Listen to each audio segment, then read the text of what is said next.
Hello students, दृश्य success academy online classes में एक बार पुनः आपका स्वागत है। मैं विशाल सर एक बार पुनः आपका स्वागत करता हूं।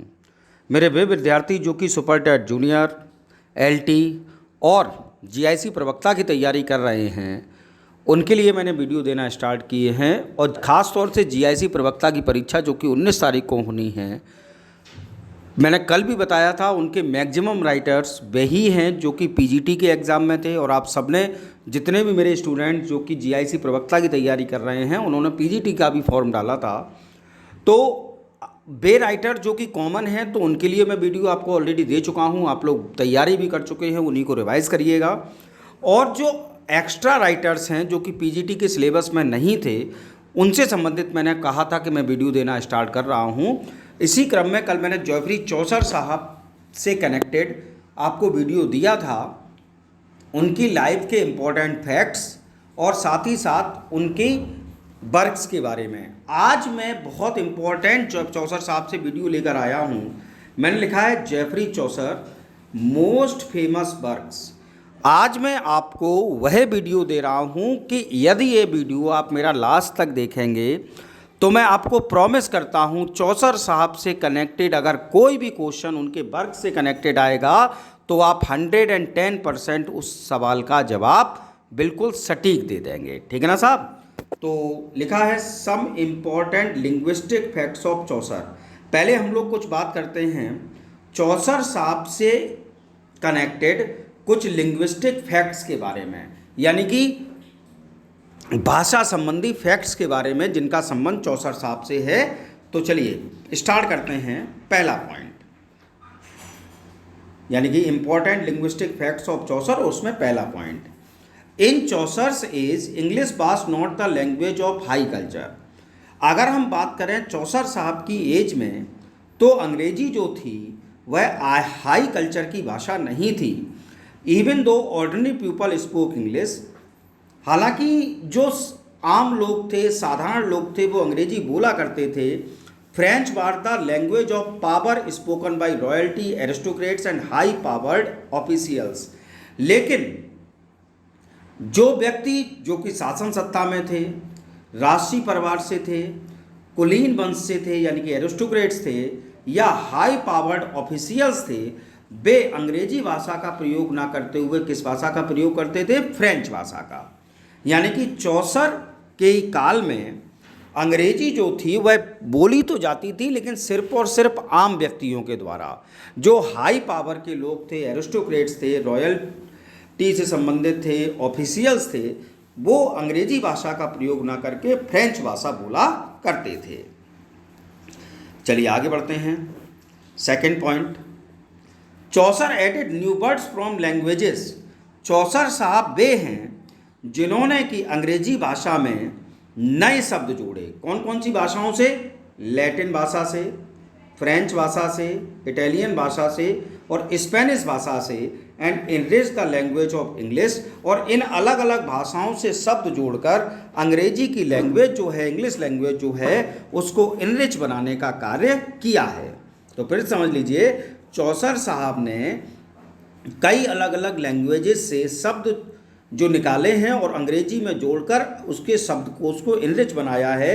और उन्होंने कौन कौन सी भाषाओं के शब्द लिए हैं? लैटिन भाषा, फ्रेंच भाषा, इटालियन भाषा और स्पेनिश भाषा।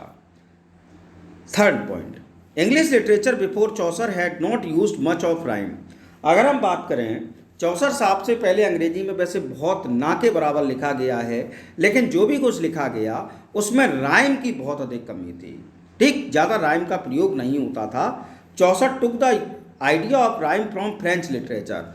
चौसर साहब ने क्या किया? फ्रेंच साहित्य से, फ्रेंच लिटरेचर से राइम का आइडिया लिया एंड इंट्रोड्यूस्ड इनटू इंग्लिश, और राइम को अंग्रेजी के अंदर इंट्रोड्यूस किया।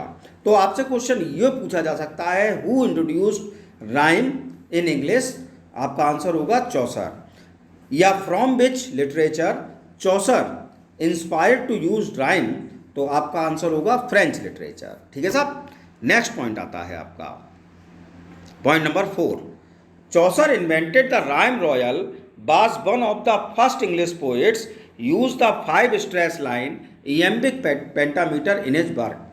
चौसर साहब ने राइम रॉयल का इन्वेंशन किया। तो प्राय क्वेश्चन ये पूछा जाता है who invented the rhyme royal, और आप आंसर देंगे चौसर साहब। उसके बाद चौसर साहब ऐसे पहले इंग्लिश पोइट हैं जिन्होंने की 5 स्ट्रेस लाइन का प्रयोग किया, यानी कि इएम्बिक पेंटामीटर का इन हिज वर्क अपने कार्य में। ठीक है साहब। 5th number, according to American poet Lowell, एक अमेरिकन पोइट हुए जिनका नाम था लोवेल, उन्होंने चौसर साहब के लिए लिखा, Chaucer find his native tongue a dialect and left it a language. Chaucer साहब ने अपनी मात्र जो भाषा थी उसको एक बोली के रूप में पाया और उसको भाषा बनाकर छोड़ा। तो ये हैं चौसर साहब। तो Chaucer found is native tongue a dialect and left it a language, ये बात लोवेल साहब ने कही है। मैंने प्री चौसेरियन एज और चौसेरियन एज से कनेक्टेड जो वीडियो दिया है मोस्ट इंपॉर्टेंट एमसीक्यूज का, उसमें ये क्वेश्चन आया था। चलिए आगे बढ़ते हैं थोड़ा सा और। लिटरेरी इंपॉर्टेंस ऑफ चौसर, चौसर साहब का साहित्यिक importance. Matthew Arnold called Chaucer the father of our splendid English poetry. प्राय ये क्वेश्चन पूछा जाता है who called Chaucer the father of English poetry, answer है मैथ्यू आर्नोल्ड। और पूरा बात यह है कि who called Chaucer the father of our splendid English poetry, तो आंसर है आपका मैथ्यू आर्नोल्ड साहब।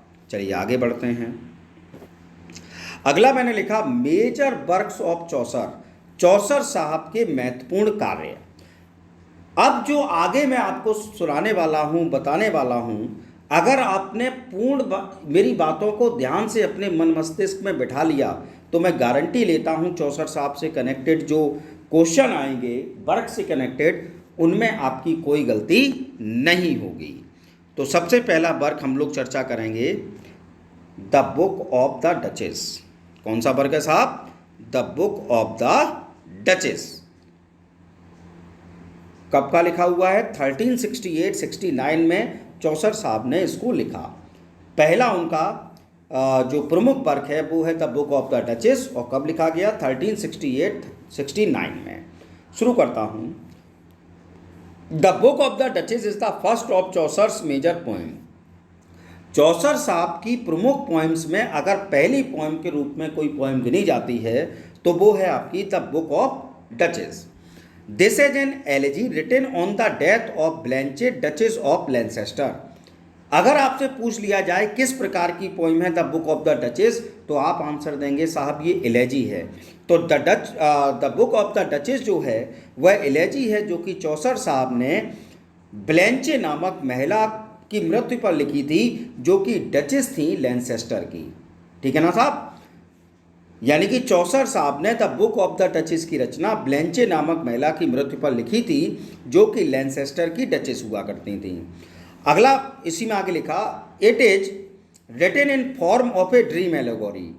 अगर आपसे फॉर्म पूछ ली जाए the Book of the Duchess की, तो ध्यान रखना क्या फॉर्म है इसकी? Dream allegory. कैसी है? Dream allegory. अगला देखिए पॉइंट और महत्वपूर्ण है, it carries influences from Guillaume Lorris, Roman de la रोज।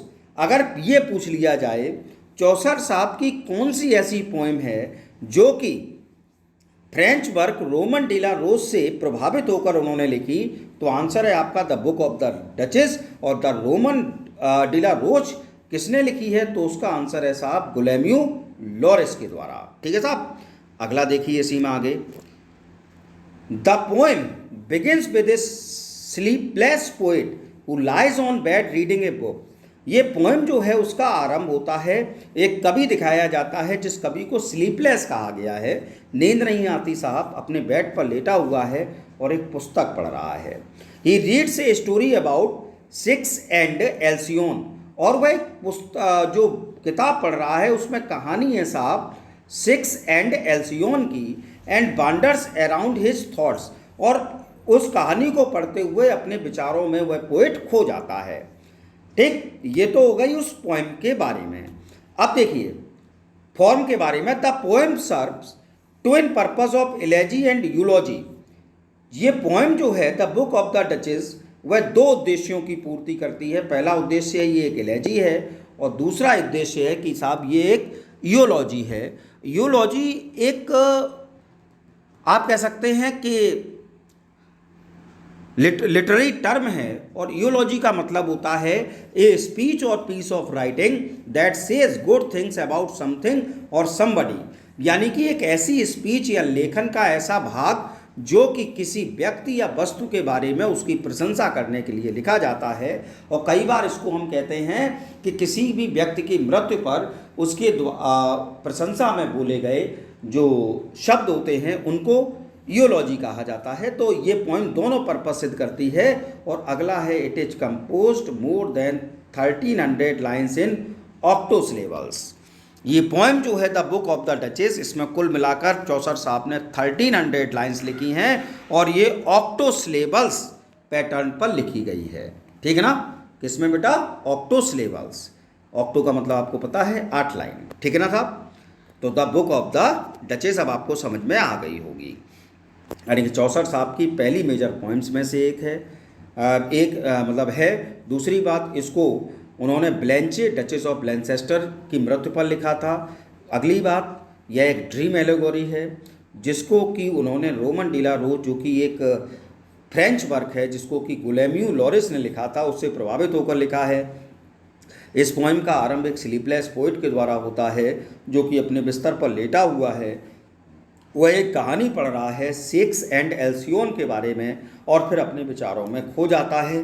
और ये पोएम जो है the Book of the Duchess, वह 2 उद्देश्यों की पूर्ति करती है, एक एलेजी और दूसरे ईयोलॉजी की। और इस पोएम में 1300 लाइन्स हैं और वो भी सब ऑक्टोसिलेबल्स में हैं। चलिए साहब, अगला वर्क चौसर साहब का द हाउस ऑफ फेम 1379-80। अब तक जितनी भी परीक्षाएं हुई हैं जिसमें चौसर साहब से कनेक्टेड क्वेश्चन पूछे गए हैं, आप किसी भी परीक्षा को उठाकर देख लीजिए। मेरा ये जो वीडियो है चौसर साहब से कनेक्टेड जो मैं अभी बोल रहा हूँ आपसे, इसमें आपको चौसर साहब से कनेक्टेड सभी क्वेश्चन मिल जाएंगे और जो बचेंगे वो मैंने कल जो वीडियो दिया था उसमें मिल जाएंगे साहब। ठीक, चलिए दूसरी बात करते हैं। द हाउस ऑफ फेम 1379-80 में इन्होंने इस पोइम की रचना की। It is an autobiographical poem composed in 3 books. सबसे पहली बात तो ध्यान रखिएगा, आपसे पूछा जाए कि which is the autobiographical poem of चौसर, तो आपको आंसर देना है द हाउस ऑफ फेम। दूसरी बात, हाउस ऑफ फेम जो है वो ऑटोबायोग्राफिकल पोइम है, ये तो आपको पता ही है, और ये कुल मिलाकर 3 बुक्स में डिवाइड है। It is written in the form of a dream allegory. अच्छा, ये पोइम भी जो है वो ड्रीम एलेगोरी के रूप में लिखी गई है, जैसे कि the Book of the Duchess लिखी गई है। The poem carries influences of Boccaccio, Ovid, Virgil's, Aeneid and Dante's Divine Comedy. ये पोएम जो है द हाउस ऑफ फेम, वो उन्होंने प्रभावित होकर लिखी Italian writer Boccaccio, Italian writer Ovid, Italian writer Virgil के द्वारा लिखा गया वर्क एनेट, और इटालियन राइटर डेंटे जो हैं उनके द्वारा लिखी गई डिवाइन कॉमेडी जो है, ऐसे महान कार्यों से प्रभावित होकर चौसर साहब ने रचना की द हाउस ऑफ फेम की। Main theme of the poem are process of poetic creation. इस पोएम की मेन थीम जो है वो है प्रोसेस ऑफ पोइटिक क्रिएशन, यानी कि पोइटिक क्रिएशन की क्या प्रोसेस होती है, and operation of the capricious goddess Fame, और साथ ही साथ कैप्रिसियस गॉडेस जो हैं उनकी प्रसिद्धि के बारे में इस पोएम की रचना की गई है। फिर समझ लीजिए, द हाउस ऑफ फेम जो है ऑटोबायोग्राफिकल पोएम है, 3 बुक्स में डिवाइड है। ये ड्रीम एलेगोरी के रूप में लिखी गई है। इसको चौसर साहब ने Italian writers Boccaccio, Ovid, Virgil, Dante के से प्रभावित होकर लिखा है। इस पोएम की मेन थीम जो है वो पोइटिक क्रिएशन है, कि प्रोसेस क्या होती है पोइटिक क्रिएशन की, और साथ ही साथ जो कैप्रिसियस गॉडेस जो हैं उनकी प्रसिद्धि को लेकर इस poem the House of Fame की रचना की गई है। तो which goddess is celebrated in this poem the House of Fame? Answer आपको देना है कैप्रिसियस। ठीक है साहब। नेक्स्ट अगला है आपका the Parliament of fowls 1380s। अगला महत्वपूर्ण वर्क है चौसर साहब का, नाम है द पार्लियामेंट ऑफ फाउल्स। क्या नाम है साहब? द पार्लियामेंट ऑफ फाउल्स, जिसको चौसर साहब ने लिखा 1380 के दशक में। चलिए भाई इसकी बात कर लेते हैं। The Parliament of Fowls is a poem written to celebrate the marriage of king Richard II to Anne of Bohemia in 1382। The Parliament of Fowls की रचना जो है वो चौसर साहब ने किंग रिचर्ड सेकंड जो थे उनका विवाह एने से हुआ, जो कि बोहेमा से रहने वाली थी 1382 में, उसको ध्यान में रखते हुए पार्लियामेंट ऑफ फाउल्स की रचना की है चौसर साहब ने। It is written in the form of a dream vision in rhyme royal stanza form. इसको चौसर साहब ने एक ड्रीम विजन के रूप में लिखा है और इसका जो स्टेंजा फॉर्म है वो है राइम रॉयल। कौन सा साहब? Rhyme royal. It relies upon the beast fable tradition. और बहुत ध्यान रखिएगा कि ये चौसर साहब ने बीस्ट फेबल ट्रेडिशन को ध्यान में रखते हुए लिखी है, यानी कि पशु पक्षियों की कहानी को ध्यान में रखते हुए इस पोएम की रचना की है द पार्लियामेंट ऑफ फाउल्स की। प्रायः ये क्वेश्चन पूछा जाता है, which work of Chaucer is written on the tradition of beast fable, तो आपको उसका नाम ध्यान रखना है द पार्लियामेंट ऑफ फाउल्स। तो फिर सुन लीजिए, द पार्लियामेंट ऑफ फाउल्स जो है वह चौसर साहब ने 1380s के दशक में लिखी है। दशक यानी कि 1380 से 1389 तक, तो दशक में लिखी है। और जो कि किंग रिचर्ड सेकंड का जो विवाह हुआ था एने, जो कि बोहेमा की से रहने वाली थी 1382 में, उस पर आधारित लिखी है। ये पोएम जो है वो ड्रीम विजन है, राइम रॉयल स्टेंजा फॉर्म में लिखी गई है और इसको इन्होंने बीस्ट फेबल ट्रेडिशन पर आधारित लिखा है, यानी कि पशु पक्षियों की कहानी पर आधारित। चलिए साहब, पार्लियामेंट ऑफ फाउल्स हो गई। अगला वर्क और है बहुत महत्वपूर्ण, Troilus and Cressida. Troilus and Cressida अगला वर्क। चलिए साहब, इस पर चर्चा कर लेते हैं। 1378 से 1385, 1378 में लिखना आरंभ किया और 1385 तक लिखा है ट्रोइलस एंड क्रेसिडा को। It is Chaucer's longest poem of about 8000 line. Chaucer साहब की लॉन्गेस्ट पोएम है ये, 8000 लाइन्स इसमें हैं। It is divided into 5 books. Troilus and Cressida जो है चौसर साहब ने इसको 5 बुक्स में डिवाइड किया है। Giovanni Boccaccio's Filostrato written in 1330s is the source of this poem. ध्यान रखिएगा, बोकैकियो साहब, उनका पूरा नाम है जियोवेनी बोकैकियो। तो बोकैकियो साहब ने 1330 में एक अपनी बुक लिखी जिसका नाम था फिलोस्ट्रेटो। उसको सोर्स बनाकर ट्रोइलस एंड क्रेसिडा की रचना की है चौसर साहब ने। Chaucer transport Boccaccio's story in a psychological novel in verse. Chaucer साहब ने क्या किया है, बोकैकियो साहब की स्टोरी जो है फिलोस्ट्रेटो, इसको एक साइकोलॉजिकल नॉवेल वो भी वर्स रूप में प्रदर्शित करते हुए लिखा है। यानी कि आप कह सकते हैं रूप क्या है नॉवेल का, लेकिन लिखा किस रूप में है, वर्स फॉर्म में चौसर साहब ने। Historical backdrop of the poem is Trojan war. अगर हम इसके ऐतिहासिक पृष्ठभूमि की बात करें तो इसका पृष्ठभूमि है ट्रोजन वार।